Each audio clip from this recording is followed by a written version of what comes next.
एक दफा का जिक्र है। एक घने जंगल के बीचों बीच दरख्तों के दरमियान छुपी हुई एक छोटी सी झोंपड़ी थी, जहां एक बूढ़ी औरत 3 लड़कियों के साथ रहती थी। तीनों लड़कियां निहायत खूबसूरत थीं, लेकिन सबसे छोटी सबसे ज्यादा हुसीन थी।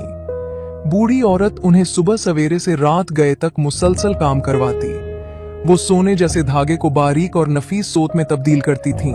जो ही एक तकला मुकम्मल होता, फौरन दूसरा दे दिया जाता, ताकि उन्हें एक लम्हे का आराम भी नसीब ना हो। ये धागा निहायत बारीक और बेऐब होना जरूरी था। जब काम मुकम्मल हो जाता तो बूढ़ी औरत सोत को एक खुफिया कमरे में बंद कर देती। वो साल में 2 या 3 बार दूर दराज सफर पर जाती और 6 दिन के बाद वापस आती।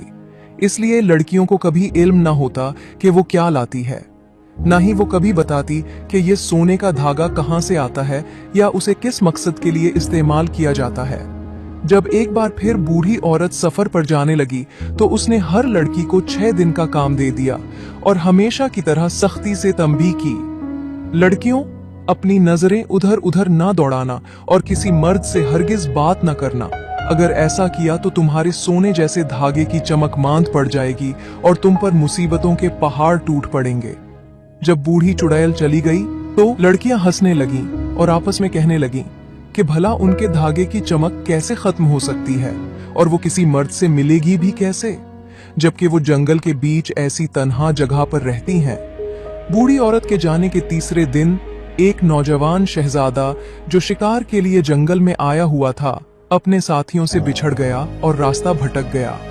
रास्ता ढूंढते ढूंढते वो थक कर एक दरख्त के नीचे लेट गया, अपने घोड़े को चरने के लिए आजाद छोड़ा और खुद नींद की आगोश में चला गया।